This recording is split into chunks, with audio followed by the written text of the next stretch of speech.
মাকে বাড়ির কাজের মেয়ের মতো ব্যবহার করবে। বড় বড় জওয়ান ব্যাচেলর মেয়ে, বড় বড় জওয়ান যুবতী মেয়ে মাকে ধুমকে কথা বলবে, মায়ের উপরে থেটে কথা বলবে, মাকে মায়ের মতো দেখবে না। ছেলেরা বাপকে রাখাল বানিয়ে নেবে। সেই দিন জেনে নাও কিয়ামত কাছে গেছে, কিয়ামত আর বেশি দেরি নাই। অতএব আল্লাহর নবী মাস বললেন, মাস রে ওয়ালা তাওয়াক্কালনা ওয়ালিদাইকা, খবরদার মা বাপকে ধুমকায়ো না। কখন ধুমকাবে না, কেন শব্দ ব্যবহার করবে না, কোন অবস্থায়? ওয়াইন আমারাকা আন তাখরুজা মিন আহলিকা ওয়া মালিকা, যখন তোমার মা বাপ তোমাকে আহাল মাল থেকে বের করে দিবে, কেন শব্দ তুমি ব্যবহার করবে না? একটা কথা বলে সহজে বুঝে নেবেন। বেলা 10টার সময় আপনাকে ডাকছে মা, মা কিংবা আব্বা ডাকছে, শফিকুল, জি মা, জি আব্বা। এখানে নাই ঝগড়া, নাই ঝামেলা, নাই কাজিয়া, নাই মারামারি, নাই কাটাকাটি, নাই চিল্লাচিল্লি নাই। ভালো মনে মা আব্বা ডাকলো, ডাকার পরে বলছে, তুই কাপড় চুপড় ছেড়ে দে, একটা গামছা পরে লে, তোর ছেলে বউ বিটি যা আছে থাক, ঘর থেকে বেরিয়ে যা। লে মজা খামকা। তো আল্লাহ রসুল বলছে, মুখটা তুই বন্ধ করে লে, একবার আঠা দেওয়ার মতো, ফেবিকুইকের মতো, চুপ করে লে, সুসুর করে বেরিয়ে। কেন যাব? ওয়ালা তাওয়াক্কালনা, চলবে না। জি ভাই, মা কাকে বলে, মা কাকে বলে, আব্বা কাকে বলে? এদের ঋণ শোধ করা যাবে? একটা যুবক এমান বাড়ি নিয়ত করেছে, আমি হজ করতে যাব, হজ। সেই যুগে হেঁটে যেতে হতো।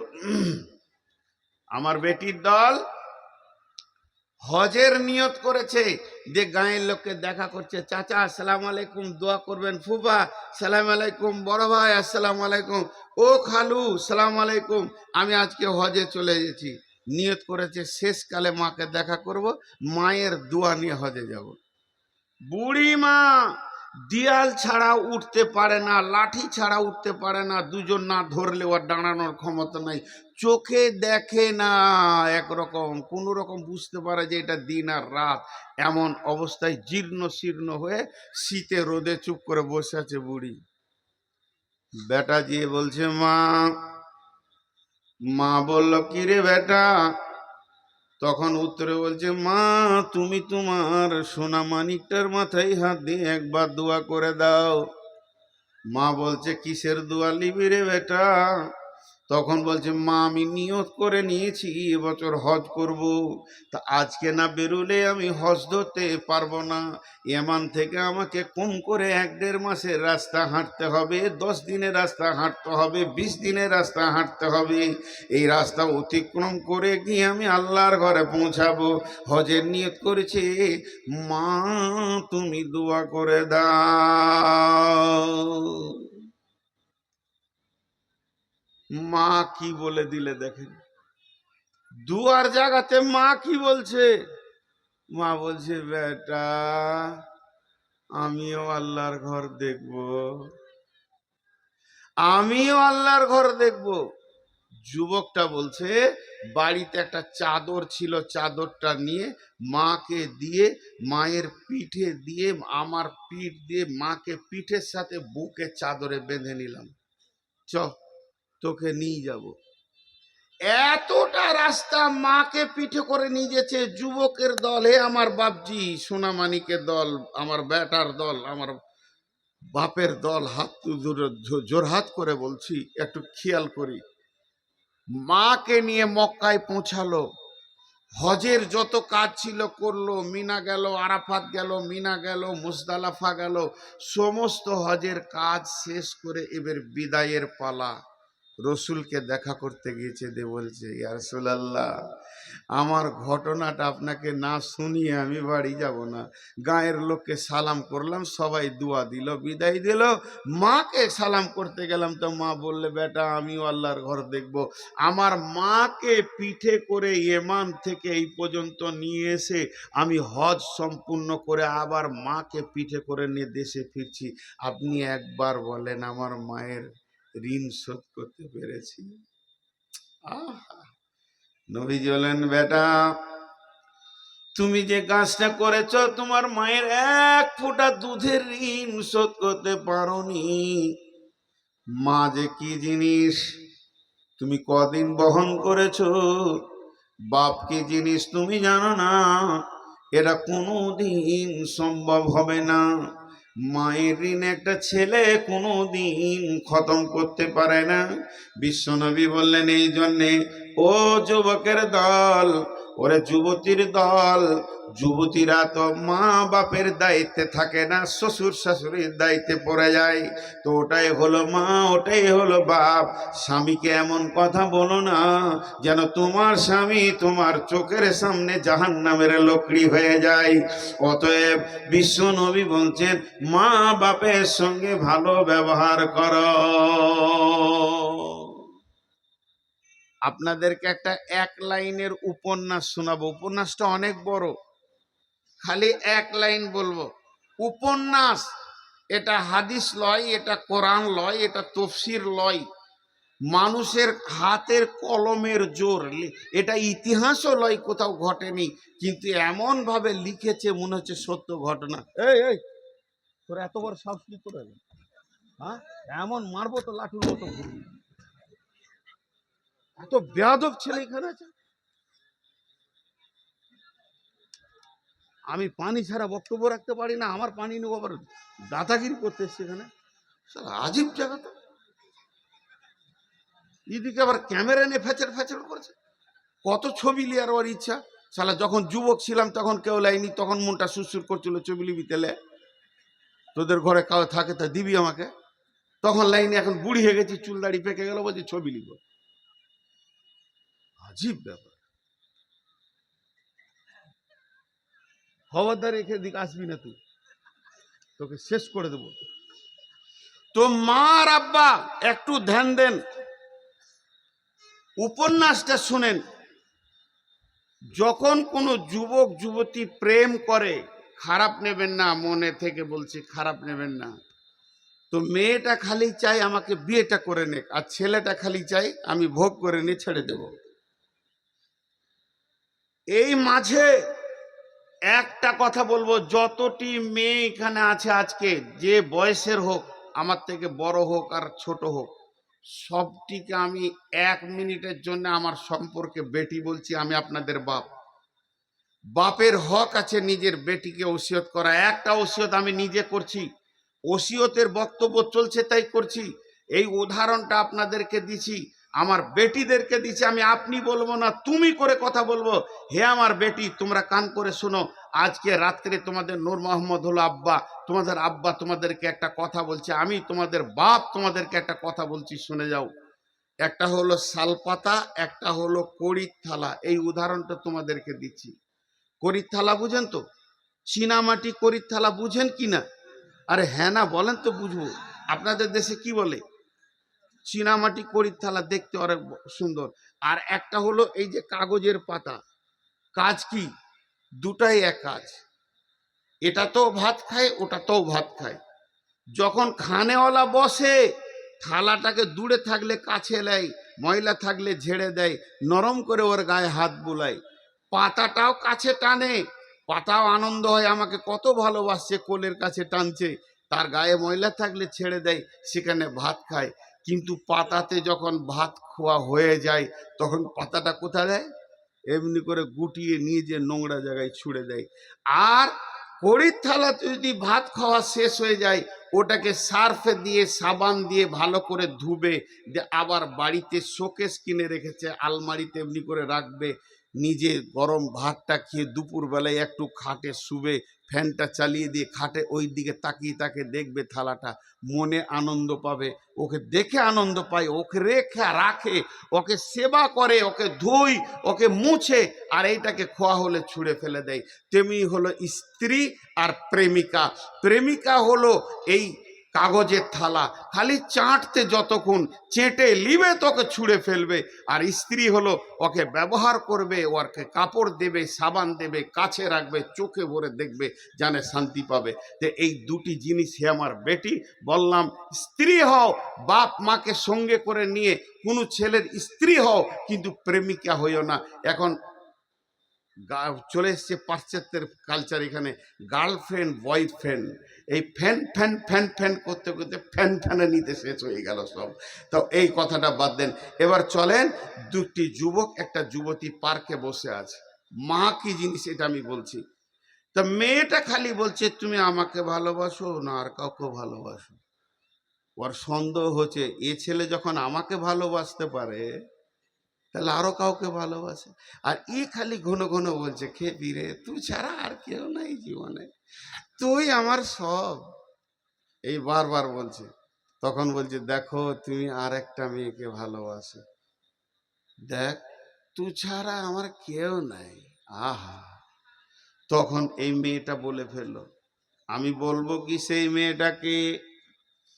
যুবকটা বলছে বলো। মেয়েটি বলে দিল, তোমার মা।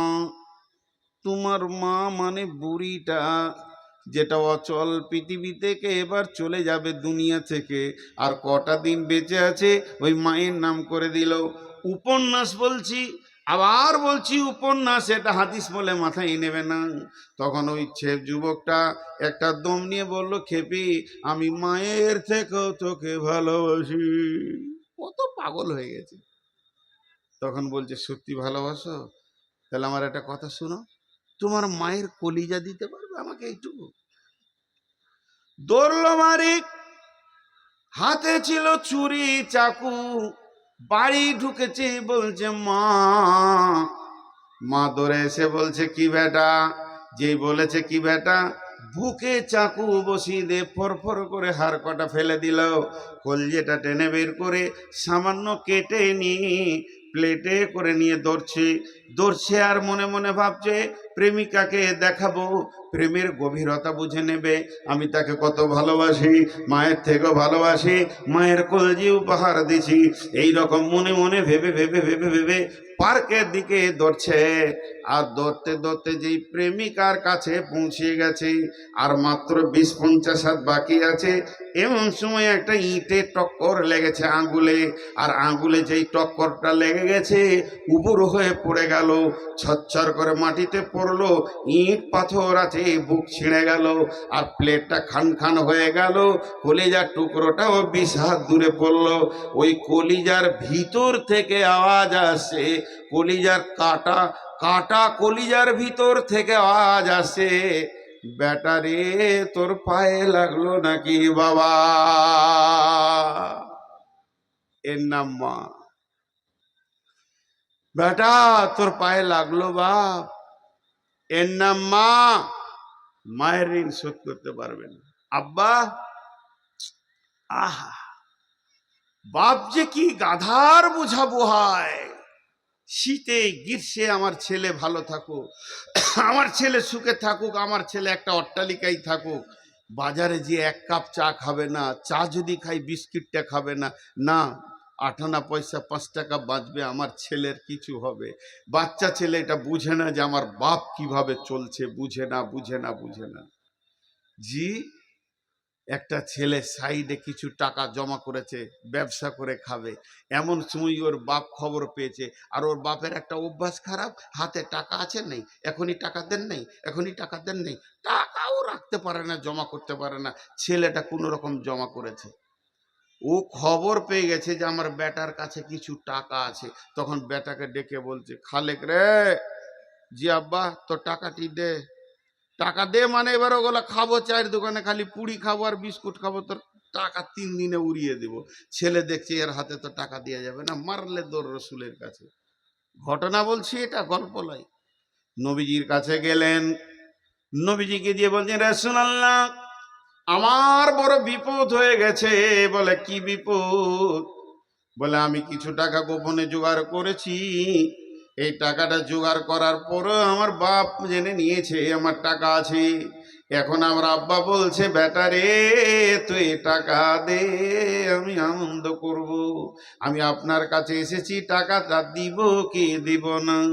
আয়া রাসূলুল্লাহ, আপনি আমাকে ফয়সালা দেন, আমি যেন টাকাটা রেখে দিতে পারি, না আব্বাকে দিতে হবে। আল্লাহ নবী বলেন, আনতা মালিকাল আবিকা, তুই তো গোটাই তোর বাপের, তো তোর টাকাও তোর বাপের, অতএব এখানে কিছু বলার নাই। আনতা মালুকাল আবিকা। বাপ মায়ের সঙ্গে খারাপ ব্যবহার করে না। বাপের ঋণ শোধ করবেন? আমি একটা গল্প বলি, আবার এটা আমার বাপের কাছে শুনেছি। আমার বাপ আমাকে শুনিয়েছে ছোটতে যে বাপ কি জিনিস। আপনাদের গ্রামের নাম হলো যুগর। একটা ছেলের বয়স হচ্ছে 4 বছর, 3 বছর, 3 বছর, ছোট বাচ্চা ছেলে, তোতলা তোতলা কথা বলে, দুটা নাক দিয়ে ফড়ফড় করে পোঁটা আসছে আর ছিঁচছে, জ্বর সর্দি হয়ে গেছে। ছেলেটাকে এমনি করে ধরে সাইকেলের এগুতে বসিয়ে নিয়ে বাইসাইকেল করে চললো। কোথা চললো? সাগর দিঘি ডাক্তার দেখাতে। রাস্তায় যেতে যেতে একটা পুকুর, পুকুরের ধারে একটা সাদা বক চুপ করে বসে আছে এমনি করে। ছেলেটা বলছে, আব্বাজি ওইটা কি? বলছে, বক। জি আব্বা কি? বক। আব্বাজি কি? বক। আব্বাজি কি? বক। ছোট ছেলে যেমন বলে, এও বলছে, আব্বাও বলে গেছে, বলে গেছে, বলে গেছে। ডাক্তারখানা চলে গেল, ঘুরে এলো বাড়ি। ছেলেটার বয়স হয়েছে 43। 4টা ছেলের বাপ, ওই পোঁটা পড়াটা। আর যে ওকে নিয়ে গেছিল সাইকেলে করে 43 বয়সের, 40 বয়সের, তার বয়স হয়েছে 83, লাঠি ছাড়া এখন হাঁটতে পারে না, এবার উল্টো গাড়ি ঘুরছে। তখন এই বুড়া বেটাকে ডেকে বলছে, খলিল রে, জি আব্বা, শরীরটা জ্বর জ্বর লাগছে, বাপ আমাকে একবার নিয়ে চো তো সাগর দিঘি, ডাক্তার দেখাবো। গাড়িটাকে ঝাড়লে, এখন হুন্ডার যুগ, পেছনে বসিয়ে দিয়ে গাড়ি স্টার্ট করেছে। ওই পুকুরের পাশ দিয়ে যেছে, হঠাৎ একটা বক দেখে নিয়েছে পেছন থেকে। বুড়া বাপ জিজ্ঞেস করছে, বেটা খলিল এটা কি রে? বক জি আব্বা। কি রে? বক। কি বেটা? বক। কি বেটা? বলছি বক তো van van van van van করছে। বাপ বড় করা ছিল বলে গাড়ি দাঁড় করা। তুই গাড়ি দাঁড় করা, এক চাকা আগে যাবে না। গাড়ি থেকে নেমে পকেট থেকে কাগজ বের করে বলছে, বেটা 1964 সালে তোর বয়স যখন ছিল 3, তোকে আমি ডাক্তারখানা নিয়েছিলাম। এই পুকুরের পাড়ে একটা বক দেখিয়েছিলি, আমাকে ওই বকটা জিজ্ঞেস করেছিলি আব্বা কি? আমি বলেছিলাম, বেটা বক। একবার নয়, দুবার নয়, 74 বার জিজ্ঞেস করেছিস। আমি একবারও ধমকি দিইনি। ছেলের কলিজায় লেগে যাবে, কষ্ট পেয়ে যাবে, সন্তান আমার কেঁদে উঠবে, এটা মেনে নিতে পারেনি। প্রত্যেকটি কথাতে আমি উত্তর দিয়েছি। বেটারে, তোকে মাত্র 3বারের পর 4বার জিজ্ঞেস করেছি, এতেই তুই হুঙ্কার মেরে দিলি। অতএব যদি কোনো বেটা তার বাপের জিভ, বেটা তার নিজের জিভ দিয়ে বাপের পাটা সাফ করে দেয়, তবুও বাপের ঋণ শোধ করতে পারবে না। তাই আল্লাহর নবী 2 নম্বরে ওসিয়তটা করছেন, মাঝরে ওয়ালা তাওয়াক্কালনা ওয়ালাদাইকা ওয়া ইন আমারাকা আন তাখরুজা মিন আহলিকা ওয়া মালিকা। হে মাঝ, বলে দাও আমার উম্মতকে, বান্দা বান্দীদেরকে শুনিয়ে দিও, আমি তাদের নবী বলে দিয়ে চলে গেলাম, তারা যেন মা বাপের সঙ্গে ভালো ব্যবহার করে, তাদেরকে ধমকে কথা না বলে। এটা আমি নবী মুহাম্মদ ওসিয়ত করলাম। আজি কে যে সভাপতি খুঁজি পেয়েছিল। কটা পাইলো? আর কতক্ষণ চালাবো? আর 1 ঘন্টা না, শোটা ধৈর্য তোদের সকাল পর্যন্ত। আমি কি রস মেরে যাবো? জি আপনারা তো চালান বলবেন ভাই আসলে আমাকে দিতে হতো 12টার আগে, আমি তো রুগী ভাই। বললাম 390 সুগার, এই যে পানি একটু পানি খাইনি, ওই জিভটা শুকিয়ে যাচ্ছে, তখন এক ফোঁটা লিছি। তাহলে কয় নম্বর হলো? 2 নম্বর হলো। নাম্বার 3, 3 নম্বরটা শুনেন। আল্লাহর নবী বলছেন, লা তাতরুকান্না সলাতা মাকতুবাতান মুতাআম্মিদান ফাইন্না মান তারাকা সলাতা মাকতুবাতান মুতাআম্মিদান ফাকাদ বারিয়াত মিনহু জিম্মাতুল্লাহি। মাজরে আমার উম্মতকে বলে দিও, তারা যেন জ্ঞান বশত সুস্থ মিজাজে জেনে বুঝে ইচ্ছা করে এক ওয়াক্ত ফরজ নামাজ না ছেড়ে দেয়। যে ব্যক্তি সজ্ঞানে ইচ্ছায় এক ওয়াক্ত ফরজ নামাজ ছেড়ে দিবে, মাত্র এক ওয়াক্ত ফরজ নামাজ ছেড়ে দেবে, ফাকাত বারিয়াত মিনহু জিম্মাতুল্লাহি, ওর সঙ্গে আল্লাহ বান্দা আল্লাহ সম্পর্কটা কেটে যাবে। আল্লাহর কোনো দায়িত্ব ওর উপরে থাকবে না, ওর কোনো দায়িত্ব আল্লাহ নেবেন না। অতএব ফরজ নামাজ যে কোনো হালে যেখানেই থাকি, সফরে থাকে, মাঠে থাকে, ঘাটে থাকে, নামাজ যেন আদায় করে। জি, ফরজ নামাজ ইচ্ছা করে ছাড়া যাবে না।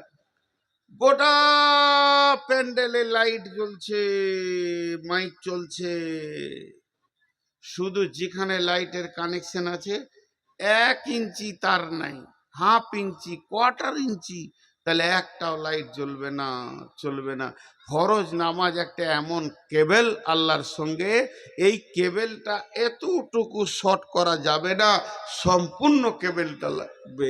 বাকি অন্য আমলের ত্রুটি থাকলে অসুবিধা নেই, যেমন কম হয়ে গেলে তাহাজ্জুদ না পড়লে অসুবিধা নেই, এরকম কিছু আরো নফল ইবাদত আছে, না করলে অসুবিধা নাই। রমজানে রোজা রাখতেই হবে, সওয়ালে রোজা রাখলে বেলায় নেকি, না রাখলে আপনি গুনাহগার হবেন না। তেমনি এখানে এতগুলো বাল্ব জ্বলছে, 2টা বাল্ব যদি না জ্বলে তো অসুবিধা হবে না, কেবেলটা লাগবেই। এর জন্য ফরজ নামাজ হচ্ছে এই উম্মতের কেবেল। আল্লাহ নবী বলেন, ইচ্ছা করে এক ওয়াক্ত নামাজ যেন না ছাড়ে। আমি যে মেয়েটাকে বিয়ে করেছি, মেয়েটা হলো আমার স্ত্রী, সে আমাকে ভালোবাসে, আমি তাকে ভালোবাসি, সে আমাকে বোঝে, তাকে আমি বুঝি। সে আমার প্রেমে পাগল, তার প্রেমে আমি পাগল। তার অসুবিধা হলে আমার অসুবিধা হয়, সে অসুস্থ হলে আমার মন খারাপ করে। কত প্রেমে 2 জন ডুবে আছি, একদিন যদি বিবির মাথা ধরে, সেদিন আমি শান্তি বিচরণ করতে পারি না। সেও আমাকে কত মহব্বত করে, সারা রাত জেগে যখন আমি বাড়ি যাই, বারবার বাড়ি থেকে ফোন আসে, কত দূরে আসলেন, কেমন আছেন, গাড়ির অবস্থা কি, এখনো পৌঁছাতে পারলেন কি না। আপনাদের এখানে পৌঁছেও বিবির সঙ্গে কথা হচ্ছে, কারণ সেটা আমার প্রেমের বাঁধনে, তার সঙ্গে আমরা 2 জন বন্ধনে রয়েছি।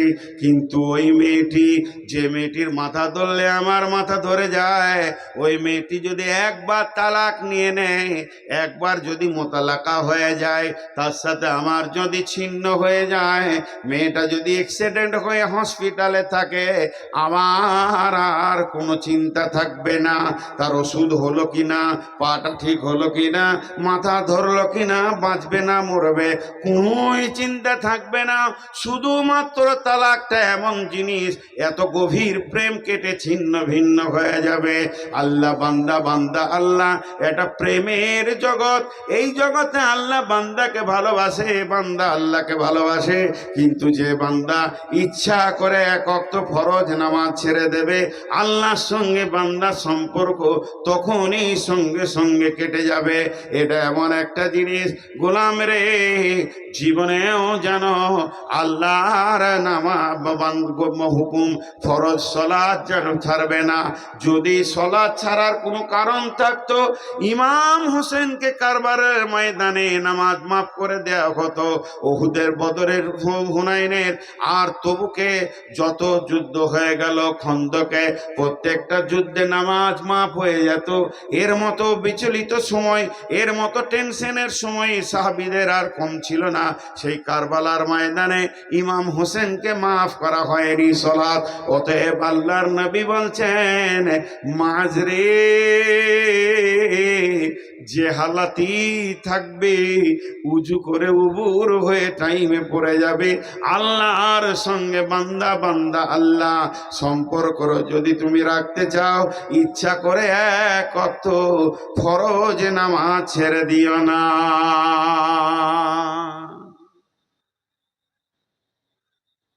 কটা হলো? 9টা? হ্যাঁ, কে বলছে 2টা?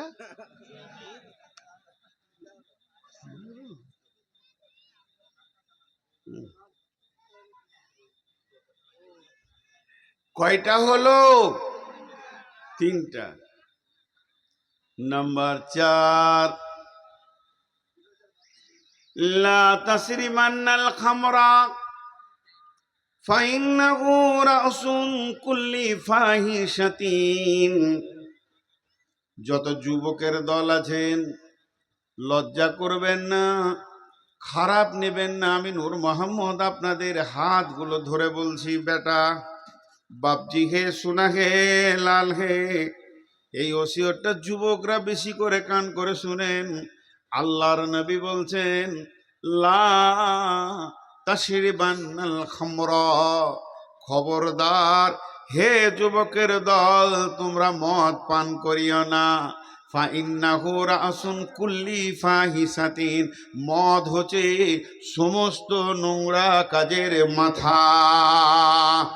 অন্য হাদিসে আছে, ফাইন্নাহু মিফতাহুন নার, জাহান্নামের আগুনের চাবিকাঠি। যে লোকটা মদ খেয়ে নিল, যে লোকটা মদের বোতল হাতে নিল, সে যেন জাহান্নামের চাবিটা হাতে নিল। যে লোকটা মদ খেয়ে নিল, সে যেন জাহান্নামের তালা খুলে নিজেই জাহান্নামে ঢুকে গেল।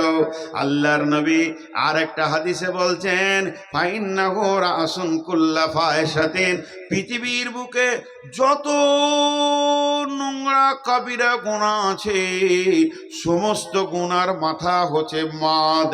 যে মদ পান করবে, তার দ্বারা সমস্ত গুনাহ হয়ে যাবে। যতগুলি লোক আছেন, সবারই মুখে একবার আওয়াজ শুনবো, শব্দ। চিল্লাইতে হবে না, ভদ্র মিষ্টি সুরে উত্তর দেবেন। মা বোনেরা মনে মনে বলবেন, আওয়াজ করবেন না। আর পুরুষরা আওয়াজ করে বলবেন, আপনাদের এলাকায় যত কুকুর আছে, কুত্তা, 4 পায়ের কুত্তা ঘুরে ঘুরে বেড়ায়, এরা মদ খায়? সবাই বলেনি, পেছনকার লোকরা বলেনি, এরা মদ খায়? মানুষে কে ভালো? কুকুর ভালো। আহা, সমাজের লোক কুকুরকে ভালো বলেছে, তাহলে এদের জিন্দেগিটা কোথা গেল? জি, মদ এত খারাপ জিনিস, সমস্ত ব্রেনকে শেষ করে দেয়। আবার একটা গল্প শোনাইছি, 2 বন্ধুতে বসে বসে গল্প করছে যে প্রধানমন্ত্রী হবি। বলছে, তোর শখ কত রে? ভোটে জিততে হবে, আবার মন্ত্রী সভায় ভোট হবে, এমপি ভোট হবে, তারপরে মন্ত্রী সভায় ভোট হবে, তারপর ক্যাবিনেট ভোট হবে, এই হবে ওই হবে, তবেই মন্ত্রী। বলছে, তোর হুঁশই নাই, প্রধানমন্ত্রী হতে গেলে বেশি সময় লাগে না। এখন আমরা সাধারণ মানুষ, 1 বোতল খেয়ে নেবে, মন্ত্রী হয়ে যাবে সেকেন্ডে। কি আইন! জি, রাস্তায় আইন জারি করবে, এই করব ওই করব। মদ খেলে মানুষের হুঁশ থাকে না, হুঁশ থাকে না। আর মদের থেকে একটা ভয়ানক খারাপ নেশা আছে, সেটা মৌলবীরাও খায়, আমরাও খাই, আপনারাও খাই।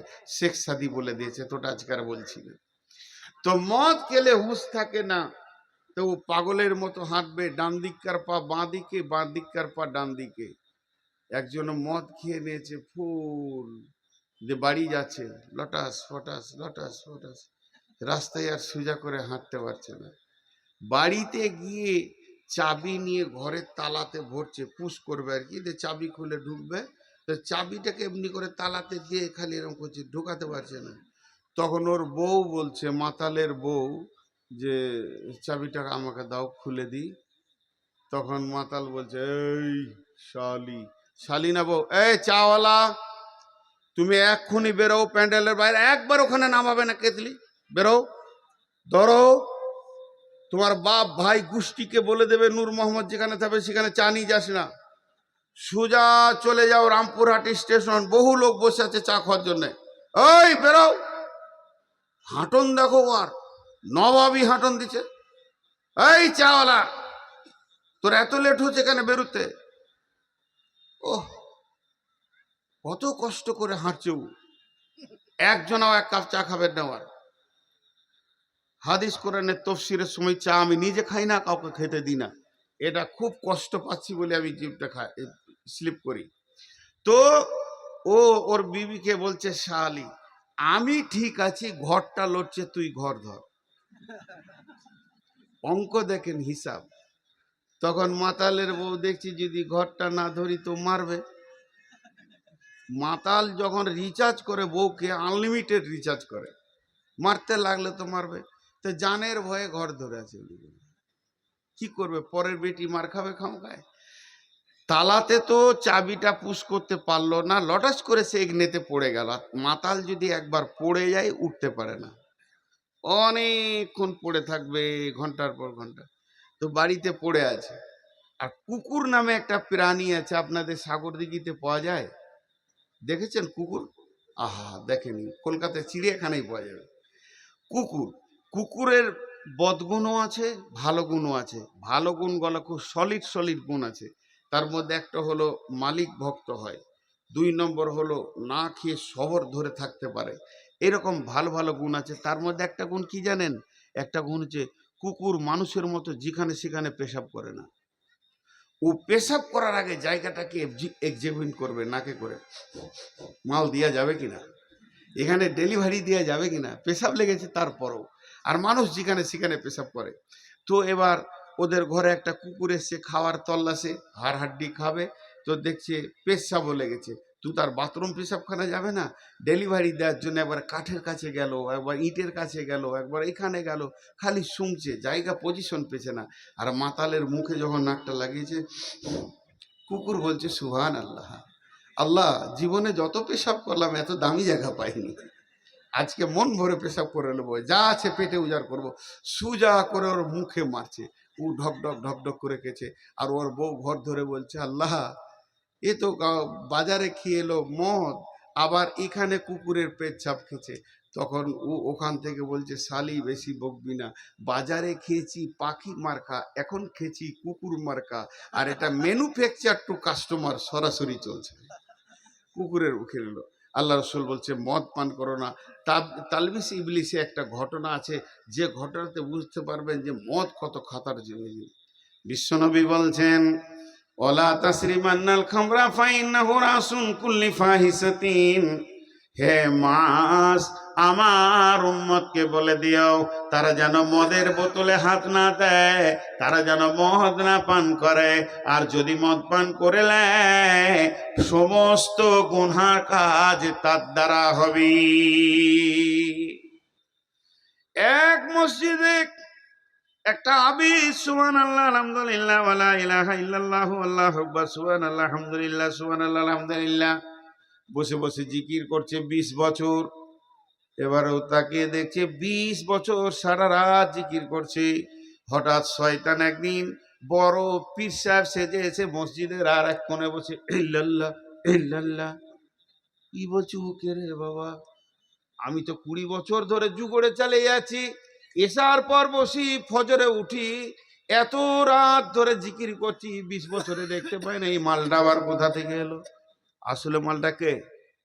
জোরে বলবেন, শয়তান। নাহলে আসলে বুঝতে পারবেন না। ওলি সেজে চলে এসে আস্তে আস্তে করে গেল ওর কাছে, যে বলছে, সালাম আলাইকুম হুজুর। বলছে, বল বল বল।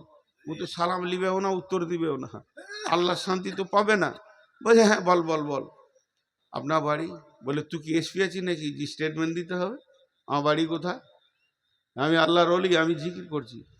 তুই জিকির কর, আমিও করি। নতুন মানুষ তো বলছি তুই কতবার জিকির করলি? বলছে এই সেই এশার নামাজ পড়ে একটু ঘুমিয়ে গেছিলাম, তো 11টার সময় ঘুম ভাঙলো, তো উঁচু করে বসেছি, এই সুবহান আল্লাহ আলহামদুলিল্লাহ ওয়া ইলাহা ইল্লাল্লাহু আল্লাহু আকবার ওয়া হাওলা ওয়া লা কুওয়াতা ইল্লা বিল্লাহ, এই চতুর্থ কলেমাটা এই 200 বার হলো। এবার ইস্তেগফার পড়বো 200 বার। আপনার কবার হলো? আমার 3 লাখ হয়ে গেল। ওর মিছে কথা বলতে লাইসেন্স লাগবে না? আছে আগে থেকে? শয়তান আছে। 3 লাখ বার, 3 লাখ, 3 লাখ। তখনই হালকা করে বলছে বুঝবি না রে বাপ, মারেফাতের তথ্য আছে এখানে। শরীয়ত, হাকিকাত, তরিকাত, মারেফাতে যে গাঁজার টান মারে, এদের দলে চলে গেছে। ই তখন বলছে আমি শিখতে পারবো। পারবি, শিখতে গেলে খুব কষ্ট আছে, তুই পারবি না। বলে কি করে করতে হবে? বলে তাহলে কোরআনের আয়াত শোন। ই বুঝতে পারছে না যে শয়তান কোরআনের আয়াত দিয়ে ধ্বংস করছে ওকে। বিসমিল্লাহির রহমানির রহিম। ইয়া আইয়ুহাল্লাযীনা আমানু তুবু ইলাল্লাহি তাওবাতান নাসুহা আসা রাব্বুকুম ওয়া ইউকাফফিরু আনকুম। লম্বা আয়াত। হে ঈমানদারেরা, তোমরা তওবা করো, প্রতিজ্ঞাবদ্ধ তওবা। আর তওবা যখন করবে আল্লাহ জীবনের গুনাহ মাফ করে দেবে, মারফাতের দরজা খুলে দেবে। তাহলে তোমাকে তওবা করতে হবে আল্লাহর কাছে। তোমার চোখ দিয়ে পানি আসবে। তখন এই খেপা বলছে আমি এত তওবা করছি তাও চোখ দিয়ে পানি আসছে না। ই তখন মুচকি হেসে বলবে আসবে কি করে, আসবে কি করে? তার মতো একটা কাজ করতে হবে, একটা গুনাহ করতে হবে।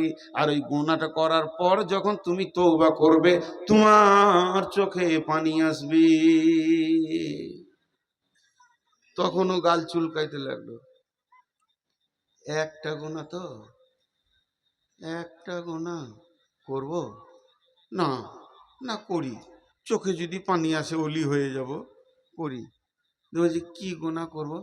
বলছে তোকে আর কি বলবো, তুই দুর্বল মানুষ। ছোট ছোট গুনাহ বলি না, ছোট গুনাহ। তুই এক কাজ কর, ব্যভিচার করতে হবে তোকে। হ্যাঁ, ব্যভিচার, জিনা? হ্যাঁ। বলছি তোর দ্বারা হবে না, মারি ফেলতি, ভাগ, আর আসবি না আমার কাছে। আবার 10 মিনিট পর গিয়েছে, বলছে ওইটা বাদ দে, আর কিছু আছে? বলছে দেখ তুই এলি তো, তোকে সেকেন্ড চান্স দিচ্ছি, আর আসবি না। তাহলে তোকে একটা মার্ডার করতে হবে। মার্ডার? এটা ছোট গুনাহ। সরে গেল। আবার দেখছি ও চালাইছে জিকে ইল্লাল্লাহ ইল্লাল্লাহ।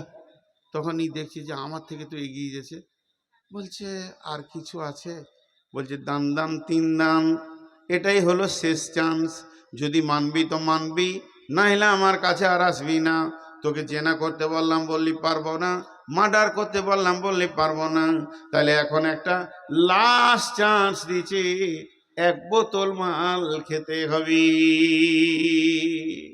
খাবি? তাহলে তুই আমার মতো মারেফাতের ফকির হয়ে যাবি। অনেকক্ষণ থেকে ঢোক টোক গিলে বলছে এত রাতে পাবো কোথা? ওর পকেটেই ছিল, বার করে দিয়ে দিলে। মালটাকে, হ্যাঁ ও মাল নিয়ে গেছে। দিয়ে ও এটাকে ঢক ঢক ঢক ঢক করে খেয়ে নিল। দেখলা যে এখন মারেফাতের দরজা যদি খুলেই যায় তাহলে খায়। যখনই খেয়ে নিল, কাম রিপু শেখ টনটনে হয়ে গেল, পাগলের মতো করছে মসজিদের ভিতরে। ও ভাবছে নিশাটা কেটে যাবে ফজরের আগে, কিন্তু পাগলের মতো যখন করতে লাগলো, শয়তান টুক করে তখন উঠে গেল। জিকির করা ছেড়ে দিলে মসজিদ থেকে বেরিয়ে গিয়ে ওই গ্রামের ভিতরে 7 ভাইয়ের একটা বোন। 7 ভাই গুন্ডা ডাকাত, বিরাট বড় এলাকায় ডনগিরি করে। তাদের একটা চাঁদের সোনার বোন। 7 ভাই যেন ওই বোনটা সকাল বিকালে গালে চুমা দেয়, এত ভালোবাসে। সেই বোনটাকে রাত্রিবেলায় শয়তান কোলে করে তুলে নিয়ে এলো বিছানা থেকে তুলে নিয়ে এসে ওই আবেদের কাছে দাঁড় করিয়ে দিল। আর শয়তান নিজের হাতে ওর শরীরে যত কাপড় ছিল খুলে দিল।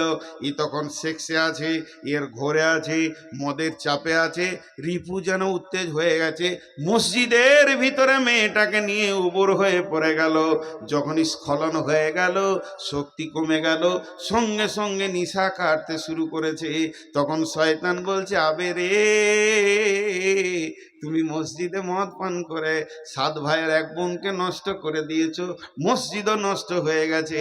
এখন তোমার বাঁচার উপায় কি? ওদের ভাই যদি জানতে পারে এখনই তোমাকে মেরে শেষ করে দিবে। তার আগে একটা সহজ বুদ্ধি দিচ্ছি, শুনে লাও। শয়তান কিভাবে ওকে খারাপ করছে। এ দেখো আমার কাছে চাকু রয়েছে, মেয়েটাকে আমি ধরছি, তুমি কেটে ফেলে দাও। আর দুইজনাতে তুলে নিয়ে গিয়ে নদীর ধারে পুঁতে দিব পাকে। এই বড় করে কেটে দিল, নদীর ধারে পাকে পুঁতে দিল। এবার আবেদ বলছে, কি করব, আমার দ্বারা মদ খাওয়া হলো, জিনা করা হলো, আমার দ্বারা মার্ডার করা, 3টে কাজ হয়ে গেল। কোন দিকে যায় পালাবার অনেক রাস্তা করছে, রাস্তা ব্রেনে আর আসছে না। কিন্তু ওই শয়তান গভীর রাত্রিতে ওই 7 ভাইয়ের এক ভাইয়ের দরজায় গিয়ে ধাক্কা মেরে দিয়ে বড় ভাইকে উঠিয়ে দিয়ে গায়েবী ভাবে আওয়াজ করছে, এ অমুকের বোন, অমুকের ভাই, বিছানায় গিয়ে দেখ তোর বোনটা নাই। ওই বোনটা নদীর ধারে পাকে পোঁতা আছে বাবলা গাছের নিচে। লাশটাকে দেখগা, এটাকে মার্ডার করেছে, মসজিদের ওই আবেদকে ধরগা। গভীর রাতে আওয়াজ পেয়ে 7 ভাই দৌড়ল আগের নদীর ধারে। বা বোনের গলা কাটা লাশ দেখে 7 ভাই তো পাগল হয়ে গেল। মসজিদ আবেদকে দিয়ে 2টা বাড়ি মেরেছে। মুখ দিয়ে খুলে গড় গড় করে বলে দিল, আমি মদ খেয়ে বেবিচার করে ফেলেছি, তারপরে মার্ডার করে দিয়েছে, আমার হুঁশ ছিল না। 7 ভাই মারতে মারতে ওকে লাশ বানিয়ে দিল। নাপাক হালাতে মসজিদকে নাপাক করে মদ পেটে করে বেবিচার জেনা করে মার্ডার করে জাহান্নাম চলে গেল। অতএব আল্লাহর নবী বলছেন, মাঝরে লা তাসরিবান্নাল খামরা ফাইন্নাহু রাসুন কুল্লা ফাহিশাতিন। হে মদ, খবরদার তোমরা মদ পান করবে না। আর মদ হলো সমস্ত গুনার মাথা। ওই লোকটা যদি প্রথমে মদটা না পান করত, বাকি 2টা কাজ করত না। এর মাঝে একটা কথা বলছি, রাজনৈতিক দলের দিকে তাকিয়ে দেখেন, তাতে সিপিএম ছিল যখন, তৃণমূল এখন আছে। আর যে কোনো রাজনীতিকে দেখবেন, কংগ্রেস যুবকদেরকে প্রথমেই মদের বোতল হাতে গোপনে ধরিয়ে দেবে, তাদের চরিত্রকে লুটে নেবে। আর এর বউকেও গাড়ি করে ঘুরবে, ওর বউকেও গাড়ি করে ঘুরবে।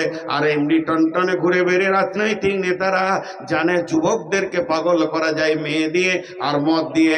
আল্লাহ রসুল বলছেন, লা তাসরিবান্নাল খামরা, মাঝরে জীবনে মদ পান করিও না। ফাইন্নাহু রাসুন কুল্লি ফাহিশাতিন, মদ হতে সমস্ত খারাপ কাজের মাথা। মিনাল জিন্নাতি ওয়ান নাস, এই কথাটা যদি ব্যাখ্যা করা যায়, এই দলে রাজনীতি নেতারা পড়বে, নেতারা ভালো ভালো চরিত্রবান ছেলেদেরকে একদম শেষ করে দিচ্ছে। ও ডিগ্রিওয়ালা ছেলেদেরকে আগে মদের বোতল ধরিয়ে দিচ্ছে, আর অমুকের বউকে নিয়ে ছবি তুলতে হবে, আবার দিয়ে আসগা। এই করতে করতে চারিদিকে গোলমাল লাগিয়ে দিয়ে রাজনীতি খেল চলছে। ওই জন্য আল্লাহ রসুল হুঁশিয়ারি করে দিলেন।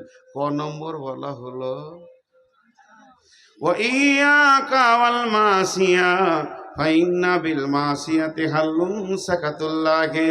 মুআয রাদিয়াল্লাহু তাআলা আনহুকে আল্লাহর নবী বলছেন, মাঝরি, যে এলাকায়, যে গ্রামে, যে বস্তিতে, ভালো করে বুঝবেন, একবার বলবো এটা, 2বার বলবো না। যে এলাকায়, যে গ্রামে, যে বস্তিতে, যে এলাকায়, যে গ্রামে, যে বস্তিতে কাবিরা গোনা প্রকাশ্যভাবে চলবে, কাবিরা গোনা প্রকাশ্যভাবে চলবে। রাজপথের দ্বারে লুডু চলবে, তাস চলবে, দাবা চলবে, রাজপথের দ্বারে চলবে জেনা, ব্যভিচার, সুদ প্রকাশ্য চলবে। আর ওই সময় যদি লোক চুপ করে বসে থাকে, কিছুই না বলে, আল্লাহ এলাকাকে ধ্বংস করে দিবি। ওয়াইয়াকা ওয়াল ফিরারা মিনা ওয়াইয়াকা ওয়াল মাসিয়া ফাইন্না বিল মাসিয়াতি হাল্লুন সাকাতুল্লাহি। এটা 5 নম্বর। যে বস্তিতে তুমি হাঁটবে, দুধারে দেখবে কাবিরা গুনাহ চলছে, প্রতিবাদ করার কেউ নাই, তখন তুমি জেনে নাও কিয়ামত কাছিয়ে গেছে। ইমাম মাবিয়া যখন মসজিদে নববীর ইমাম হলেন, একদিন জুমার খুতবা দিচ্ছে। খুতবার বিষয়বস্তুটা হচ্ছে বাইতুল মাল আমার ব্যক্তিগত মালের মতো, যা মন যাবে তাই করব, তোমরা পূজারা কেউ কিছু বলতে পাবে না। শুধু একটা জুমাই খুতবা দিল। খুব কঠিন মানুষ ছিলেন, শক্ত মানুষ ছিলেন, হুঙ্কারওয়ালা ব্যক্তি ছিলেন। দ্বিতীয় জুমা উঠে আবার ওই একই বক্তব্য দিলেন, বাইতুল মাল আমার মাল, এ ব্যাপারে তোমাদের কোনো কমান শোনা হবে না, কথা বললে একদম শেষ করে দেব, যা মন যাবে করব। দ্বিতীয় জুমা চলে গেল, তৃতীয় জুমা আবার ওই রকমই মুখ খুলেছে, বাইতুল মাল আমার নিজের মালের মতো। এই 2-3 কাতার একটা লোক বসেছিল, গ্রামের লোক, ওই পাড়াগাঁ থেকে এসেছে, ওখানে জুমা পড়ে, ওই জায়গায় কন্টিনিউ জুমা পড়ে, ঝাগড়া ঝাগড়া চুল, মাথায় তেল নাই, এত অভাবী, সব দিন খেতে পায় নাই। সে জুমাতেই দাঁড়িয়ে গেল, দাঁড়িয়ে এরকম আঙুল তুলে বলছে, ইমাম মাবিয়া, আর একবার যদি আপনি বাইতুল মাল আমার মাল বলেন, আমি একাই জিহাদ ঘোষণা করলাম, আপনার জিভ ছিঁড়ে বের করে নিব। আর একবার যদি বাইতুল মাল আপনি নিজের মালের মতো ব্যবহার করব যদি বলেন। ইমাম মাবিয়া মিম্বার থেকে নামলো, লোকটাকে বুকে জড়িয়ে ধরে 2 গালে চুমা দিল। চুমা দেওয়ার পর বলছে, ভাই, আমি নবীজির কাছে শুনেছি, যখন বাইতুল মালের অপব্যবহার চলবে, মানুষ স্বাধীনভাবে ব্যবহার করবে, কোরআন হাদিসের নীতি মানবে না, রসুলের নীতি মানবে না, তার প্রতিবাদ করার কেউ থাকবে না, তো জেনে নাও ওই বাদশাও জাহান্নামে যাবে আর এলাকাটাও ধ্বংস হয়ে যাবে। বাইতুল মালের অপব্যবহার হলে আল্লাহ সেখানে রেগে যান। অতএব আমি প্রথম জুমাতে টেস্ট করেছিলাম, 1 সপ্তাহ কোনো লোক প্রতিবাদ করেনি, আমি 1 সপ্তাহ রাতে ঘুমাতে পারিনি। আমি দ্বিতীয় জুমাতে বললাম, তখনও কেউ প্রতিবাদ করেনি। আজকে 15টা রাত আমি ঘুমাইনি, আজকে আমি উঠলাম আর প্রতিবাদটা তুমি করলে, এখন আমি বুঝে নিলাম সেই জাহান্নামী বাদশাটা আমি নয়। না হলে বাইতুল মালকে স্বাধীনভাবে যারা ব্যবহার করে, দেখবেন অনেক মাদ্রাসা আছে, আমি একটা মাদ্রাসার নাম বলে দিতে পারবো, অনেক মসজিদ আছে, তারা বাইতুল মালকে ক্যাশিয়ার মেম্বার স্বাধীন ব্যবহার করে। এটা করা যাবে না, শরীয়তের দৃষ্টিতে ব্যবহার করতে হবে, আলেমের পরামর্শে ব্যবহার করতে হবে। তারা একটা হাদিস জানে না, কোরআন জানে না, অথচ মাদ্রাসা শিক্ষকদের পরামর্শও নেয় না, নিজের স্বাধীন ব্যবহার করে। বিশ্ব নবী ফয়সালা টেনে দিয়েছেন। তা আল্লাহর নবী ঠিক বললেন, যখন তুমি দেখবে পূব দিকে কালো মেঘ উঠেছে, তখন বৃষ্টি হবে, এটা যেমন নিশ্চিত। যখন বাইতুল মালের অপব্যবহার চলবে, আর রাজপথে যখন কাবিরা গোনা চলবে, রাজপথে যখন একদম প্রকাশ্য জেনা ব্যভিচার, নারীর কাপড় ধরে টানাটানি, পুরুষের পেছনে নারীর দল, মদ জুয়া তাস লুডো দাবা গাঁজা সব চলবে, আর প্রতিবাদের কেউ থাকবে না। আল্লাহর নবী বলেন, মাস রে, তুমি আমল নামার ব্যাগটা রেডি করে লিও, এবার পৃথিবী ধ্বংস হবে, তোমাকে জান্নাতে যদি যেতে হয় আমার উম্মতকে বলে দিও, কালো মেঘ উঠলে মানুষ যেমন ধান গম শুকাতে দিলে তুলে নেয়, গুটিয়ে নেয় যাতে ভিজে না যায়, ঠিক ওই রকম তুমিও আখেরাতের জন্য তৈরি হয়ে যাও, আল্লাহ এলাকাকে ধ্বংস করবে। 6 নম্বরে আল্লাহর নবী বলছেন, ওয়াইয়া কাওয়াল ফিরারা মিনাজ জাহফি ওয়াইন হালাকান নাস। এটা বিশ্ব নবী বলেছেন, এটা বিশ্ব নবী বলেছেন, এটা বিশ্ব নবী বলেছেন, নবী মুহাম্মদুর রাসূলুল্লাহ সাল্লাল্লাহু আলাইহি ওয়াসাল্লাম বলেছেন। আর এই আইনটা সারা পৃথিবীকে মেনে নিতে হয়েছে। বিশ্ব নবী বলছেন, মাদ যখন জিহাদের ময়দানে নেমে যাবে, চলছে রানিং মহড়া, রানিং জিহাদ জান্নাত চলছে, তোমার সামনে কদমে জান্নাতের দরজা হু হু করেছে, আর হুর পরীরা তোমাকে হাতছানি দিয়ে ডাকছে, তবে পেছন দিকে তুমি পা বাড়াবে না, পেছন দিকে জাহান্নাম দাও দাও করে জ্বলছে। জিহাদের ময়দানে যখন তুমি নেমে যাবে, একদম রানিং জিহাদে নেমে যাবে, তোমার সামনে কদমে জান্নাত থাকবে, পেছন কদমে জাহান্নাম থাকবে। আল্লাহর নবী বলছেন, ওয়াইয়াকা ওয়াল ফিরারা মিনাজ জাহাবে, জিহাদের ময়দান থেকে খবরদার তুমি পালাবে না। ওয়াইন হালাকান নাস, তোমার সমস্ত সাথী যদি রক্ত মাখা পড়ে থাকে শহীদ হয়ে, তুমিও ওদের দলের নামটা লিখিয়ে দাও যে শহীদ হয়ে যাও, তবু পেছন ফিরে পালায়ো না, মাজ পালায়ো না, আল্লাহ নারাজ হয়ে যাবে। কারণ তুমিও শহীদ হয়ে যাও, তুমিও আল্লাহর কাছে চলে যাও। এটা হলো 6 নম্বর, খবরদার তুমি ওখান থেকে পালাবে না। ওয়াইয়াকা ওয়াল ফিরারা মিনাজ যাহাবি ওয়াইল হালাকান নাস। 7 নম্বর আল্লাহর নবী বলছেন, ওয়াইয়াকা ওয়াল ফিরারা মিনাজ ওয়াইন আসাবান নাসে মাউতুন আনতা ফীহি ফাসবুত, ওয়াইন আসাবান নাসে মাউতুন ওয়াইন আসাবান নাসে মাউতুন আনতা ফীহি ফাসবুত। এই আইনটাও আল্লাহ একবার দেখিয়ে দিলেন। আল্লাহর নবী বলছেন, মহামারী কখন কখন এসে যাবে, কখনো কলেরা আসবে, বসন্ত আসবে, কখনো আর কিছু আসবে, দল দল খালি লাশ বেরোবে, সকাল বিকাল মানুষ মরে যাবে। আল্লাহর নবী বললেন, ওয়াইন আসাবান নাসে মাউতুন আনতা ফীহি ফাসবুত, তখন তুমি সফর বন্ধ করে দাও, ঘরের মধ্যে বসে যাও। তবে জেনে নাও, মহামারী তোমার মতের মালিক নয়, তোমার মতের মালিক হলো আল্লাহ। করোনা চলে এলো, করোনায় যদি মতের মালিক হতো, যে লোকগুলো মরেছে এরাই কি করোনা হয়েছে, তাদের পাশে পাশে আমি ঘুরলাম, আমার কেন হলো না? আমি একটা রানিং করোনার রোগীর গায়ে হাত দিয়ে দোয়া করে আসলাম। রাতের গোপনে গেলাম, সেখানে যেতে পারি না, মসজিদের চাপে পড়ে গিয়ে অনেক ঋণ হয়ে গেছে, আর জালসাও বন্ধ, কি করে মসজিদের ঋণ শোধ করবো? দৌড়ে চলে গেলাম পূর্ব বর্ধমান কাটোয়া, সেখানে শুনছি করোনা হয়েছে, 3 বার টেস্টে ধরা পড়েছে। তাকে গিয়ে বললে, হুজুর আমার ভাইয়ের জন্য দোয়া করেন। বললাম ডেকে দেন। তার গায়ে হাত বোলাতেছি, হুজুর আমার গায়ে হাত দিবেন না। বলে না, আল্লাহর রাব্বুল তাআলা পৃথিবী সৃষ্টি হওয়ার 50,000 বছর পূর্বে আমার মওতের ডেট লেগেছে, এবং কিভাবে আমি মরবো সেটাও লেখা হয়েছে। তুমি আমার মওতের মালিক নও, কোনো মহামারী মওতের মালিক নয়। তবে আল্লাহর নবী সফরটাকে বিরত করে দিয়েছে, এই গাঁয়ের লোক ওই গাঁ যাবে না, ওই গাঁয়ের লোক এই গাঁ আসবে না। এটা আল্লাহর নবী বলছেন, ওয়াইন আসাবান নাস মাউতুন আনতা ফীহি ফাসবুত, যখন দল দল লাশ বেরিয়ে যাবে, যদি মহামারী এসে যায়, তুমি নিজের জায়গাটাকে আঁকড়ে ধরে বসে থাকবে, সফর বন্ধ করে দিবে। এটাও সারা পৃথিবী মেনে নিয়েছিল যে একমাত্র করোনাকে রোখার রাস্তা হচ্ছে সবাই সফর বন্ধ করে দিয়ে নিজের জায়গায় বসে যাও। এই যে আল্লাহর নবী বহুত দিন আগে বলে গেছেন। এটা 7 নম্বর।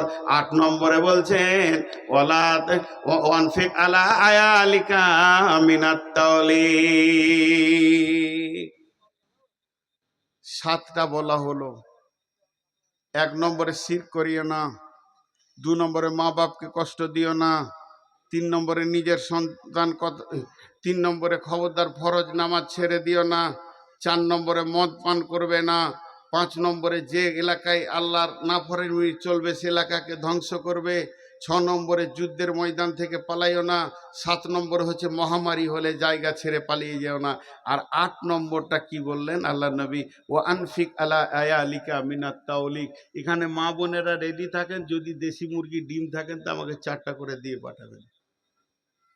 আমার তো বেটি আজকের জন্য, আপনারা বাপ চাইছি, একটা লাইসেন্স দিব আপনাদেরকে, এত দামি লাইসেন্স দিব, খুশি হয়ে 4টা করে ডিম দেবেন সবাই, যেন 2 বছর ধরে খায়। দেখেন না, এটা তর্জমা করলে মেয়েরা খুশি হয়ে যাবে। আল্লাহ নবী বলছেন, ওয়ানফিক আলা আয়ালিকা মিনাত তাওলিক, হে পুরুষের দল, তোমার অধীনস্থে যারা খায়, তোমার বাপ ভাই বোন বেটি বিবি, একমাত্র বিবি তোমার অধীনস্থে রয়েছে, তোমার যেমন ইনকাম তেমনি বিবির পেছনে খরচা করো, বখিল হয়ে যেও না।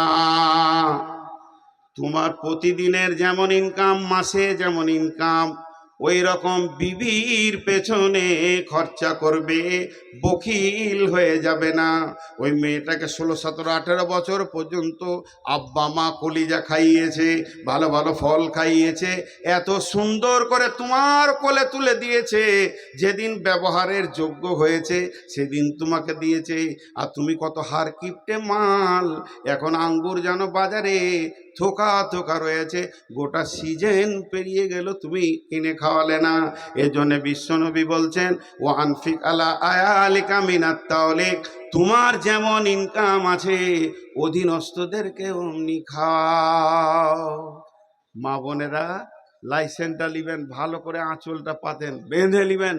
দিয়ে দিচ্ছি হাদিস থেকে। আল্লাহ রসুলের চাচার নাম ছিল আবু সুফিয়ান।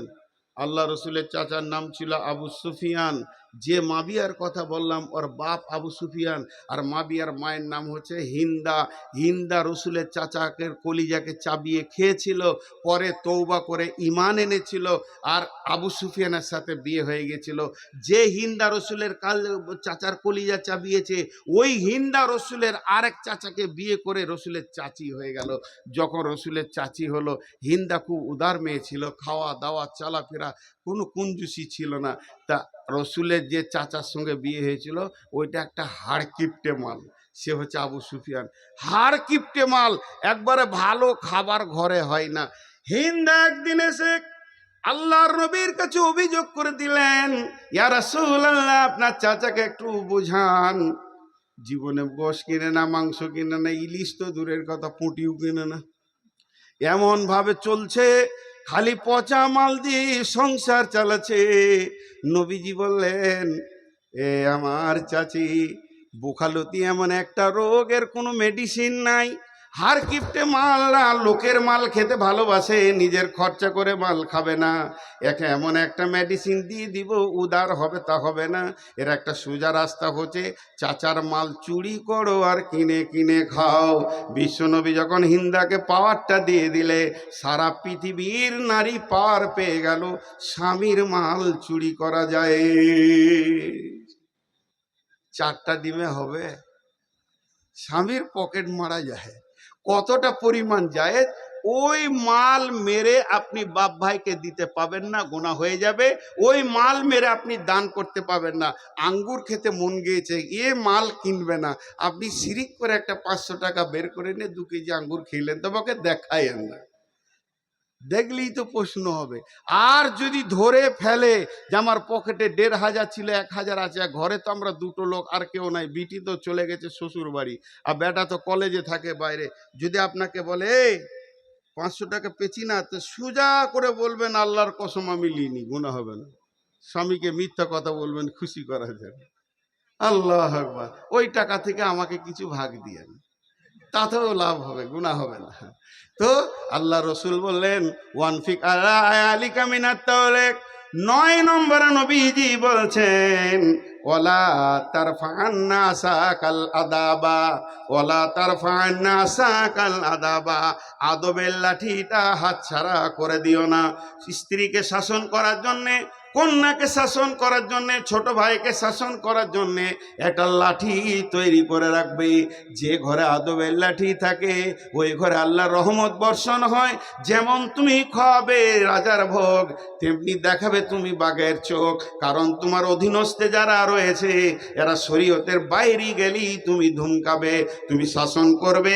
এটা আল্লাহ বলছে, আল্লাহ রসুল বলছেন, ওলা তারফা'আনা আসাকাল আদাবা। 9টা হয়ে গেল। 1 নম্বরে শিরক করিও না, 2 নম্বরে মা বাপকে খবরদার কষ্ট দিও না, 3 নম্বরে জেনে বুঝে ফরজ নামাজ ছাড়বে না, 4 নম্বরে মদের বোতল ধরবে না, 5 নম্বরে হলো যে গ্রামে, যে এলাকায়, যে বস্তিতে আল্লাহর নাফরমানি চলবে আল্লাহ ধ্বংস করবে। 6 নম্বরে হলো খবরদার জিহাদের ময়দান থেকে পালাবে না, জিহাদের ময়দানে তুমি শহীদ হয়ে যাও। 7 নম্বরে হলো যখন মহামারী এসে যাবে তুমি নিজের জায়গায় নিজেই চুপ করে বসে যাবে, তবে এটা ঈমান রাখবে না যে মহামারী তোমাকে বেড়ে দেবে, মতের মালিক হলো আল্লাহ। 8 নম্বরে হলো তুমি যেমন ইনকাম করবে বিবির পেছনে খরচা করো। 9 নম্বরে হলো অধীনস্থদেরকে শাসন করার জন্যে তুমি আদবের লাঠিটা হাত ছাড়া করে না। কি লেখছে আমি বলে দেবো, বিরাট জাদুঘর, হুজুর খানি কালেকশন করবেন। বলো মুখস্থ আছে। হ্যাঁ গো 17 বছর বিয়ে করছি, শ্বশুর বাড়ি কবে যেতে হবে এটা আমাকে বলতে হবে?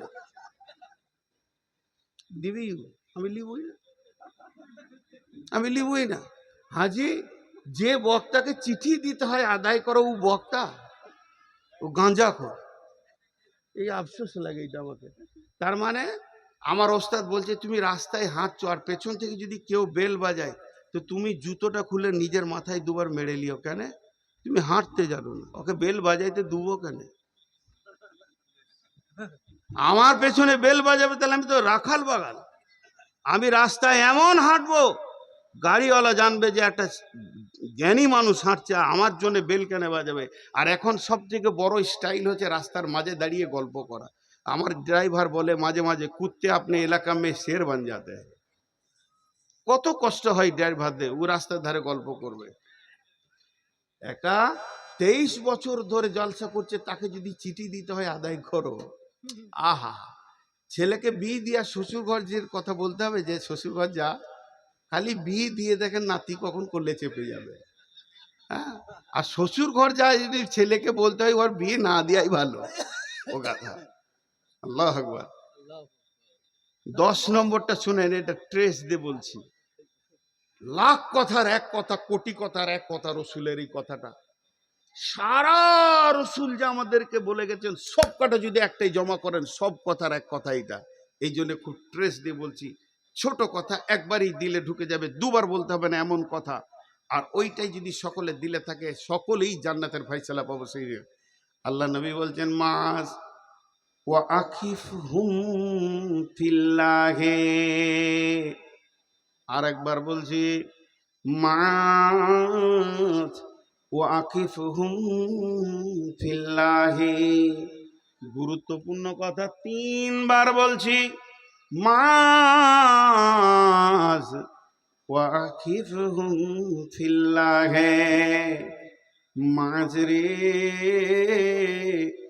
যেখানে তুমি থাকো, একা থাকো, সজ্জনে থাকো, তুমি জনসমুদ্রে থাকো, নির্জনে থাকো, জঙ্গলে থাকো, পৃথিবীর যে প্রান্তেই থাকবে, সঙ্গে আল্লাহর ভয়কে রাখবে। যদি তোমার সঙ্গে আল্লাহর ভয় থাকে, তোমার কাছে আর গুনাহ পৌঁছাবে না। সকলে জোরে আমিন বলবেন। আমি যখন একটা কথা বলবো বুঝে আমিন বলবেন। হে আল্লাহ, আমাদেরকে রসুলের ওসিয়ত গুলোকে মানার তৌফিক দাও। এখন আপনাদের কাছে আমি একটা কথা বলবো। আমি যে এতক্ষণ বকলাম, আমি মাদ্রাসারই ফসল।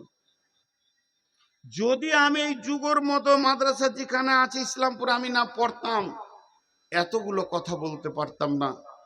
নূর মোহাম্মদ যদি মরে যায়, আমি যদি এখনই মারা যাই, সমাজের বিরাট ক্ষতি হবে। তা হবে না, তিল পরিমাণ ক্ষত হবে না, একটা তিল পরিমাণ ক্ষতি হবে না।